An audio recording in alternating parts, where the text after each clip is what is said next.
Hello everyone and अस्सलाम वालेकुम, this is Shagufta Yasmeen. Welcome back to my channel. देखते रहो। आज का जो वीडियो है वो पाकिस्तान की जो ब्लाइंड क्रिकेट टीम है उसके हवाले से। जी हाँ, इन्होंने blind T20 cricket world cup जीत लिया है, तो कॉन्ग्रेचुलेशंस हम कहेंगे ब्लाइंड क्रिकेट टीम को। और इसके अलावा हम आपको ये बताएंगे कि भाई वो कौन से T20 इंटरनेशनल में खिलाड़ी हैं जिन्होंने सबसे ज्यादा विकेटें हासिल कर ली। जी हाँ, हारिस रऊफ की बात कर रही हूँ, उनका जिक्र भी करेंगे। और उसके साथ साथ जो आज एक जिक्र होगा वो होगा पाकिस्तान के खिलाफ जो इतनी बयानबाजी चल रही है उसमें हरभजन सिंह ने चैंपियंस ट्रॉफी के हवाले से क्या कहा है। तो चलिए अपना वीडियो स्टार्ट करते हैं। अगर आप मेरे चैनल पर नए और आपको मेरा वीडियो अच्छा लगे तो प्लीज मेरे चैनल को जरूर सब्सक्राइब कीजिए, लाइक कीजिए और कमेंट कीजिए। ब्लाइंड क्रिकेट टीम के हवाले से बात कर लेते हैं। बहुत बड़ी बात है कि ब्लाइंड क्रिकेट टीम ने T20 क्रिकेट वर्ल्ड कप अपने नाम किया। अच्छा, ये जब फाइनल खेला गया तो बांग्लादेश के साथ इन्होंने फाइनल खेला और इस फाइनल को 10 विकेटों से उन्होंने जीत लिया, जबकि बंगाल टाइगर्स जो हैं उन्होंने इनको हदफ दिया था 140 रन का। लेकिन बहरहाल बहुत अच्छा खेले ये और बहुत अच्छा इन लोगों ने परफॉर्म किया। बांग्लादेश की जो ब्लाइंड टीम है उसने पहले बैटिंग करते हुए 7 विकेटों के नुकसान पर 139 रन बनाए थे और बांग्लादेश के आरिफ हुसैन 54 रन के साथ नुमाया रहे थे। ये तो उनकी बात हो गई। फिर हम बात करते हैं कौमी जो हमारी ब्लाइंड क्रिकेट टीम है। 11वें ओवर में हदफ हासिल कर लिया था उन्होंने और पाकिस्तान ब्लाइंड की जानिब से निसार अली 72 रन बनाकर नाकाबिले शिकस्त रहे थे। और इसके अलावा मोहम्मद सफदर ने आउट हुए बगैर 47 रन की इनिंग्स खेली। अप्रिशिएट करना इनको बहुत जरूरी है क्योंकि हमारी जो ब्लाइंड क्रिकेट टीम है वो बहुत अच्छा परफॉर्म कर रही है। इसके साथ साथ आपको बताते हैं कि पाकिस्तान ब्लाइंड टीम के बाबर अली ने 2 जबकि मोहम्मद सलमान और मतीउल्लाह ने एक एक विकेट हासिल की। तो ये एक बहुत अच्छी अचीवमेंट है ब्लाइंड क्रिकेट टीम की और हम आपके लिए जरूर क्लैप करेंगे। कॉन्ग्रेचुलेशंस, वेल प्लेड, बहुत अच्छा आप लोगों ने खेला। फिर हम बात कर लेते हैं हारिस रऊफ की, जो कि T20 इंटरनेशनल में सबसे ज्यादा विकेटें हासिल करने वाले बॉलर बन गए हैं। तो इनके हवाले से हम बात करते हैं और थोड़ा सा इसकी डिटेल पे जाते हैं। ये अपनी तेज रफ्तारी की वजह से बड़े पहचाने जाते हैं और बैटर्स को बड़ी मुश्किलात में डाल देते हैं। हारिस रऊफ के लिए यही कहा जाता है। पाकिस्तान की जानिब से T20 इंटरनेशनल में सबसे ज्यादा विकेटें लेने वाले ये बॉलर अब बन चुके हैं, ये एजाज इनको मिल चुका है। और जिम्बाब्वे के खिलाफ T20 मैचेस की सीरीज के पहले मैच में 2 विकेटें ली और पाकिस्तान को जीत से हमकिनार कराया। उसके अलावा जिम्बाब्वे के खिलाफ 2 विकेटें लेने के बाद हारिस रऊफ की T20 इंटरनेशनल में 109 विकेटें हो गई और जो कि इस फॉर्मेट में किसी भी पाकिस्तानी की सबसे ज्यादा विकेटें हैं। तो ये भी एक चीज है। उसके अलावा हारिस ने ये संगे मील 76 T20 इंटरनेशनल में अबूर किया।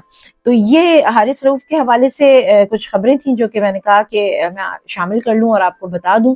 और इसके अलावा थोड़ी सी अगर हम पास में देख लेते हैं तो पाकिस्तान की जानिब से T20 इंटरनेशनल में सबसे ज्यादा विकेटें लेने का एजाज ऑलराउंडर शादाब खान के पास था, जिन्होंने 104 मैचेस में 107 विकेटें ली थी। और अब जो बात होगी वो बात होगी पाकिस्तान के खिलाफ बयानबाजी करने वाले हरभजन सिंह के हवाले से, जो कि चैंपियंस ट्रॉफी के हवाले से बहुत कुछ कह रहे हैं। अच्छा, सिर्फ ये नहीं कह रहे, पूरा भारत ही कह रहा है और कंटिन्यूसली वो इस चीज को डिनाई कर रहे हैं। जो भी चीज सामने रखी जा रही है, जो भी फॉर्मूला सामने रखा जा रहा है, उसको वो बहुत क्लियरली कह दे रहे हैं कि हम एक्सेप्ट नहीं करेंगे। अच्छा, साथ साथ आपको ये भी बता दें कि 2025 में भारत ने ब्लाइंड T20 की मेजबानी करनी थी, जो कि उनसे वापस ले ली गई। उनसे वापस क्यों ली गई है वो मैं आपको बता देती हूँ। ये ब्लाइंड क्रिकेट ऑर्गेनाइजेशन जो है उन्होंने बहुत सख्त फैसला किया क्योंकि पाकिस्तान ने अपना मौकिफ रखा कि जी हम जब मैच रखते हैं तो ये कोई ना कोई बहाना बना देते हैं और एन वक्त पे जो है वो भारत वहां से आउट हो जाता है और कहता है हम नहीं खेलेंगे या हम वीजे नहीं देंगे। इससे पहले भी ये हुआ है और अभी भी ये हुआ है कि उन्होंने वीजे नहीं दिए ब्लाइंड क्रिकेट टीम को, जिससे उन्होंने सामने मौकिफ रखा कि भाई इससे बहुत ज्यादा रेवेन्यू का भी नुकसान होता है, शायकीन भी बड़े मुतासिर हो रहे होते हैं, तो इस मसले का कोई हल होना चाहिए। बहरहाल ब्लाइंड एसोसिएशन जो है, क्रिकेट एसोसिएशन जो है, उन्होंने बड़ा सख्त मौकिफ इख्तियार किया और उन्होंने जो मेजबानी 2025 में भारत ने करनी थी वो उनसे वापस ले ली गई है और कहा गया है कि आप दोनों ममालिक जो हैं, जो भी आपके सियासी पेचीदगियां हैं या आपकी कहना चाहिए कि डिस्प्यूट आपस में, आप उसको पहले हल करें, उसके बाद जाके आपको जो है मेजबानी मिलेगी। अदरवाइज अब जितने भी मैच होंगे वो न्यूट्रल मकाम पर होंगे, वो अब नहीं होंगे। तो बहुत अच्छा डिसीजन लिया है, वेरी गुड, एक्सेलेंट। और यही डिसीजन मेरे ख्याल से चैंपियंस ट्रॉफी के लिए पाकिस्तान को भी लेना चाहिए। तो कहते हैं ना कि थोड़ी सी हिम्मत करनी पड़ती है, हिम्मत कीजिए और उसके बाद आप देखें रिजल्ट्स आपके पास होंगे। ऐसा नहीं है कि पाकिस्तान की कोई इंपॉर्टेंस नहीं है या पाकिस्तान के खिलाड़ियों की कोई इंपॉर्टेंस नहीं है। भाई इंपॉर्टेंस है तो टीम में शामिल किया जाता है, ग्रुप में लेकर आते हैं, क्योंकि उनको भी पता है कि जब चैंपियंस ट्रॉफी होगी, अगर वो हमारा नुकसान करते हैं तो उनका भी नुकसान होगा। या तो ये चीज पहले डिसाइड हो जाती कि जी ये न्यूट्रल वेन्यू रखा जाए। अब जो है वो हाइब्रिड मॉडल आप लोग कर रहे हैं, ये काम आप पहले कर लेते, यही ना इत्तेफाकी तो पहले से थी। तो या तो स्टार्टिंग में जब इसको प्लान किया गया था तभी ये बात हो जाती, लेकिन नहीं, जब इसके डेज करीब आ रहे हैं और अब जो है वो बस थोड़े ही दिन महीने रह गए, तो अब ये एक बखेड़ा खड़ा हो गया। लेकिन मैं करती हूँ पीसीबी को सलाम, क्योंकि वजह यह कि कुछ भी कह लें, पीसीबी ने चैंपियंस ट्रॉफी को लटका दिया है और भारत लटक गया है। वो अपने एक्सक्यूजेस दिए चला जा रहा है, लेकिन कोई उस पे ऐसा रिएक्शन अभी तक नहीं आ रहा है। हाँ, ये जरूर हम कह सकते हैं कि बीसीसीआई जो है वो अब आईसीसी से ज्यादा बड़ी हो गई है, बहुत ज्यादा पावर है, और ये पावर पैसों की वजह से है। और ये बात मैंने अपने पहले वीडियो में भी कही थी कि अगर 1 दिसंबर आ जाती है, चैंपियंस ट्रॉफी का फैसला नहीं होता है, तो फिर मुश्किलात बढ़ जाएंगी, क्योंकि जय शाह चेयरमैन की कुर्सी जो है वो संभाल चुके हैं। अब जाहिर सी बात है, उन्हीं का बंदा है और वो चेयरमैन की कुर्सी संभाल चुका है, तो फिर वो न्यूट्रल होके फैसला कैसे करेगा हमारे हक में, जब वो उधर बैठ के भी नहीं कर रहा था, बीसीसीआई में बैठ के भी फैसला नहीं कर रहा था, तो वो अभी कैसे हमारे हक में फैसला करेगा। बहरहाल चैंपियंस ट्रॉफी का ऊंट जो है वो अभी तक किसी करवट नहीं बैठा है। बार बार खबरें फैलाई जा रही है मीडिया में कि जी पाकिस्तान जो है वो तैयार हो गया है और उसको हमने नीचा दिखा दिया और हमने उसको ऐसा कर दिया है, लेकिन सच तो ये है कि अभी तक पाकिस्तान ने आपसे कोई डील नहीं की है, कोई बात नहीं हुई है। आपने पैसों की भी ऑफर की है, वो भी एक्सेप्ट नहीं की गई है, और कहा गया है कि अगर आप लोग नहीं आएंगे इस दफा, तो फिर आइंदा पाकिस्तानी क्रिकेट टीम जो है वो भी आपकी तरफ खेलने के लिए नहीं आएगी। तो देखते हैं इसका रिजल्ट जो है वो ब्लाइंड क्रिकेट टीम वाला ही होता है कि न्यूट्रल मकाम देखा जाए, आगे से चैंपियंस ट्रॉफी होती है या नहीं होती है, ये भी अब एक बहुत बड़ा सवालिया निशान है। उधर जो ब्रॉडकास्टर्स हैं उन्होंने आईसीसी के नाक में दम किया हुआ है, क्योंकि वजह ये है कि उन्होंने राइट्स खरीदे हैं, मिलियंस में पैसे देके खरीदे हैं, तो जाहिर सी बात है कि उनका तो हक बनता है कि वो बोलें।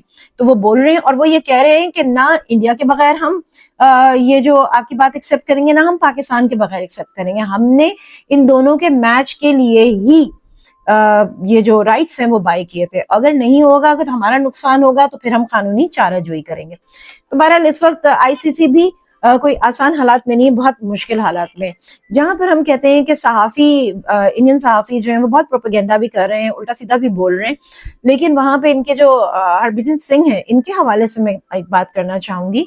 ये साबिक टेस्ट स्पिनर है भारत के, और इन्होंने भी और अपने नेगेटिव बयान की वजह से बड़े मशहूर हैं, क्योंकि भाई जो भी अगेंस्ट बोलता है उसको शोहरत तो मिलती है, तो ये भी बड़े अगेंस्ट मशहूर हैं, जबकि इनकी पाकिस्तानी खिलाड़ियों से बड़ी दोस्ती है। ऐसा नहीं है कि ये पाकिस्तानी खिलाड़ियों के साथ इनकी दोस्ती नहीं है। और मैं नाम भी बता देती हूँ, जिसमें नाम आता है शाहीन शाह आफरीदी का, शोएब अख्तर का, सकलैन मुश्ताक का, मोहम्मद यूसुफ का, इन सब का नाम आता है कि इनसे इनकी दोस्तियां बहुत हैं, लेकिन अगेंस्ट बोलने पे जब ये आते हैं तो वो सारी चीजें ये भूल जाते हैं। बहरहाल इन्होंने जो अल्फाज इस्तेमाल किए हैं और जो मौक़िफ़ इख्तियार किया है वो मैं बता देती हूँ। वो ये कह रहे हैं कि लगता है कि आपके भारत ना आने से कोई फर्क पड़ेगा। वो ये कह रहे हैं कि अगर आप लोग भारत नहीं आते तो हमें कोई फर्क नहीं पड़ेगा, हम खेल लेंगे। तो भैया आपके भी ना आने से हमें कोई फर्क नहीं पड़ेगा, हम खेल लेंगे। बात तो आ रही है इस वक्त आपके स्पॉन्सर्स की, जिन्होंने आप दोनों के खेल के लिए स्पॉन्सर उठाया है, या ब्रॉडकास्टर्स की जिन्होंने राइट्स खरीदे हैं। तो आप भी मत आइए, टीम तो बहुत सारी है, ये भी नहीं जाएंगे तो आपके पास भी टीम है, आप उनको बुला लीजिए। लेकिन मैं आपको बता दूं, रेवेन्यू का नुकसान आपको होगा, तो इतने बड़े बड़े बोल आप ना बोले। और ये स्टेटमेंट तो पहले भी आ चुका है कि भाई अगर भारत नहीं आएगी तो दूसरी टीम को शामिल कर लेते हैं। प्रॉब्लम आ रही है ब्रॉडकास्टर्स की, उन्होंने जो राइट्स खरीदे हैं वो भारत और पाकिस्तान के मैच के लिए खरीदे हैं, बस इतनी सी बात है। अगर वो ऐसा नहीं होता तो अब तक यहाँ पे भी टीम चेंज हो चुकी होती, और अब तक तो आप भी कब के वॉकआउट कर चुके होते। आप तो वॉकआउट नहीं कर रहे ना, आप तो कह रहे हैं हम आएंगे नहीं, हम आएंगे नहीं, हम आएंगे नहीं। इतना दम है तो आप वॉकआउट कर जाइए, क्या जरूरत है आपको पाकिस्तान से खेलने की। मत खेलिए, अपनी कंट्री में एक दूसरे के साथ मैच खेल लिया कीजिए, हम देखते हैं कितने शायकीन उनको देखेंगे और कितनी आपको एप्रिसिएशन मिलेगी। अच्छा, साथ साथ उन्होंने कहा है कि जी अब जो भारत में टूर्नामेंट्स होंगे आप मत आए, हमें कोई फर्क नहीं पड़ता। और साथ साथ इन्होंने ये कहा है कि दुबई और हाँ, उन्होंने कहा है कि जी हम अपने पसंद के वेन्यू में मैच खेलना चाहेंगे, तो दुबई है, अबू धाबी है, वहां पर आप मैच करा ले, हम खेल लेंगे। उसके अलावा इनका एक और कहना है, ये कहते हैं कि हाइब्रिड मॉडल में टूर्नामेंट कराएं। आप लोग क्यों हाइब्रिड मॉडल की तरफ जा रहे हैं? आप मना कर देना कि हमें खेलना ही नहीं, आप मना क्यों नहीं कर रहे? पाकिस्तान ने तो कह दिया कि भाई अगर आप नहीं आएंगे तो हम भी नहीं आएंगे आइंदा, ये बात तो हो गई। तो आप में दम है तो आप भी यही बात कर दीजिए ना, वॉकआउट कर जाइए। लेकिन आप वॉकआउट नहीं कर रहे हैं, आप सिर्फ बातें बना रहे हैं। अच्छा, उसके अलावा उन्होंने कहा है कि शायकीन को क्रिकेट देखने में दिलचस्पी है। भारत पाकिस्तान के मैच वैसे ही कम और गिने चुने होते हैं। अगर आपको इसमें तनाजा डालना है तो भी मैच कहाँ होगा? ये जो मैच हो रहा है इसे होने दें। देखिए जी, तनाजा हम नहीं डाल रहे हैं, तनाजा आप लोग डाल रहे हैं। पाकिस्तान तो आपको वेलकम कर रहा है और पाकिस्तान ने आपको ऑप्शंस दिया, आपको ट्रैवलिंग ऑप्शन दिया, लेकिन आप जवाब नहीं दे रहे। आपको वो ट्रैवलिंग ऑप्शन भी नहीं चाहिए, आपको दूसरी ऑफर्स जो दी गई हैं वो भी नहीं चाहिए। तो भाई आप एक ही चीज पे अड़े हुए हैं कि हाइब्रिड करा लें, हाइब्रिड करा लें। आप सिर्फ और सिर्फ इस चीज को शो करना चाह रहे हैं कि हमारी पावर बहुत है, क्योंकि हमारे पास पैसा है, हम किसी को भी खरीद सकते हैं। और आपने खरीदना शुरू भी कर दिया होगा दूसरी टीमों को, जिसमें और कुछ टीमों का नाम भी आ रहा है कि जी वो भी अब जो है वो खड़े हो गए हैं कि जी हम ये नहीं करेंगे। तो पैसों के बेस पे तो पूरी पूरी ऑर्गेनाइजेशन खरीदी जाती है, खिलाड़ी खरीदे जाते हैं, तो ये किसी से ढका छुपा नहीं है, सबको पता है। लेकिन बात इतनी सी ये है कि आप कहते हैं कि जी चैंपियंस ट्रॉफी होनी चाहिए, होनी चाहिए, तो फिर आप लोग इस तरह की बातें मत करें। आपको ऑप्शन तो दिया है कि आप आए, खेलें और उसी वक्त वापस चले जाएं। आपको नियरेस्ट जगह पर स्टे भी दिया जा रहा है कि आप लोग वहां चले जाएं, वहां स्टे कर लें, फिर आ जाएं अगले दिन, फिर खेलें और फिर चले जाएं। तो कहना चाहिए इसमें अना नहीं आनी चाहिए। अना भी पाकिस्तान की नहीं आ रही, अना का मसला आप लोगों ने बनाया हुआ है। डिफरेंट टीम्स यहाँ पर आ रही हैं, डिफरेंट ममालिक की टीम्स आ रही हैं, किसी ने भी कोई इतराज नहीं किया, किसी को भी सिक्योरिटी के ऐसे इश्यूज नहीं है, सिर्फ आप ही लोगों के सिक्योरिटी के इश्यूज हैं। तो जब पाकिस्तान की भी खेल की बारी आएगी तो पाकिस्तान को भी वहां पर उनके खिलाड़ी को भी सिक्योरिटी इश्यूज होंगे।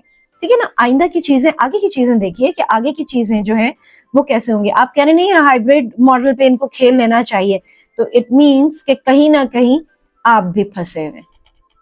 और आपको भी अच्छी तरीके से पता है कि पाकिस्तान के बगैर आप खेलेंगे तो उस खेल से ना इतना रेवेन्यू जनरेट होगा, ना ब्रॉडकास्टर्स जो हैं वो स्पॉन्सर्स आपको देंगे, क्योंकि आप ही ने अपने मुंह से कहा है कि पाकिस्तान के गिने चुने मैच होते हैं तो इसको होने दें। तो हम भी आपसे ये कहते हैं कि प्लीज आप इसको होने दीजिए, और जो आपको ऑफर दी जा रही है, आपसे रिक्वेस्ट की जा रही है, आप उसको एक्सेप्ट कीजिए, एक्सेप्ट कीजिए। और नहीं करना है तो आप हमें ये मत बताइए कि हमें हाइब्रिड मॉडल पे जाना है कि नहीं जाना है। आप सीधा सीधा खेलने से इनकार कर दीजिए। आप कह दीजिए कि हम नहीं आ रहे, इसलिए हम जो है वो हम आना ही नहीं चाहते, हम पाकिस्तान के साथ खेलना ही नहीं चाहते, तो हम बैकआउट कर रहे हैं। आप ये कह दीजिए।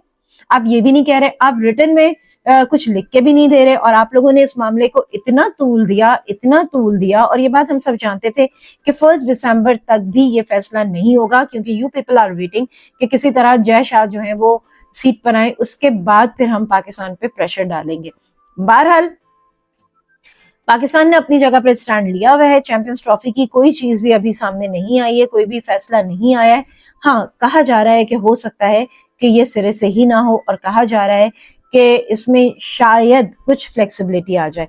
तो लेट्स सी, देखते हैं कि क्या होता है, क्योंकि मेरे ख्याल से या तो फिर चैंपियंस ट्रॉफी होगी नहीं, और अगर होती है तो फिर वो हाइब्रिड मॉडल पे तो नहीं हो रही। डिपेंड करता है कि पीसीबी क्या फैसला करता है, आईसीसी क्या फैसला करती है, और बीसीसीआई का अब क्या कहना है।